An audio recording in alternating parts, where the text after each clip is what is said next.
So then, this is how far I got today. It's the next day now. I got to about 5 o'clock. I was hungry and I thought I'll stop for food, and then I thought I'll not bother starting again because it's getting late. So I thought I'd leave it today. A couple of the bolts were a pain in the backside, especially the anchor point for the engine mount. The bolts to get to some of them are a pain in the backside. But I've just popped it on with one bolt just to hold the engine because I've got an axle stand under there just for overnight. So I'm just going to swap back over to my jack. Then I can raise it and lower it if I need be to wiggle things out and stuff. It shouldn't be too problem now. Yeah. So the crank pulley bolt come off no problem on the third setting. Second, it was on second the second setting, number 2 setting. It looked like it was going to pull it out, but obviously it was I thought, I'll just whack it on for 3. Backed on for 3, couple of dugs, and it released it and it came out really nice, so it wasn't a problem. I have noticed on the seal that I've got a tiniest bit of oil back there, but I think shouldn't be anything to worry about because nothing's passed through, because it gets sealed by the pulley. Nothing's passed through, so I should be alright not replacing that. So, but we'll see. Worst case scenario, we'll replace it easy enough with it still on the car. So yeah. So I'm going to get back to it and get the side casing off, and then swap the chain over, the sliders, and whatnot, and then obviously start putting it all back together. Shouldn't be as hard as taking it apart.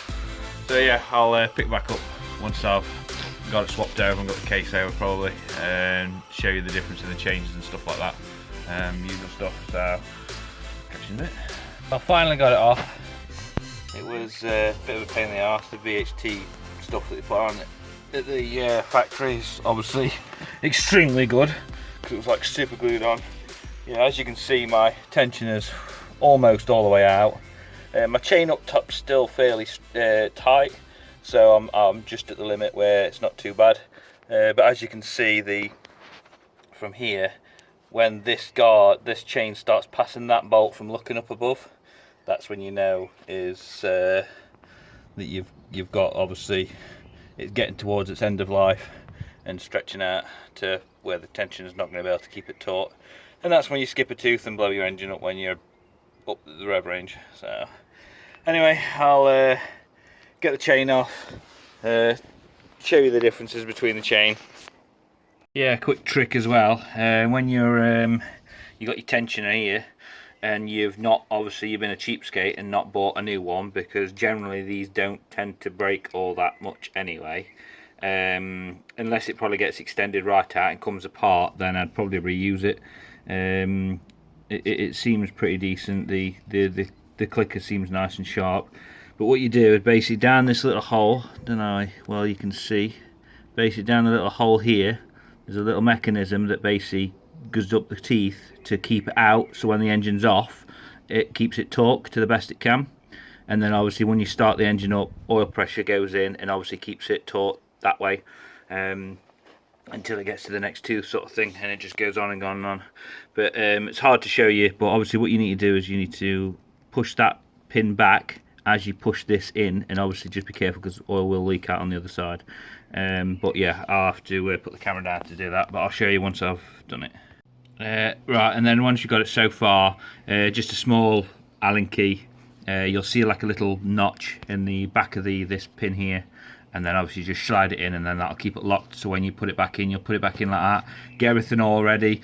Usually I'm going to get someone to hold the chain taut on the marks, and then obviously when I release it, because it's quite violent when you release these, just to make sure that it doesn't jump or kind of push onto another tooth, just to make sure, because it'll be a ball like take it all off and redo it. So anyway, I'll get back to it. Right, that's the new chain on.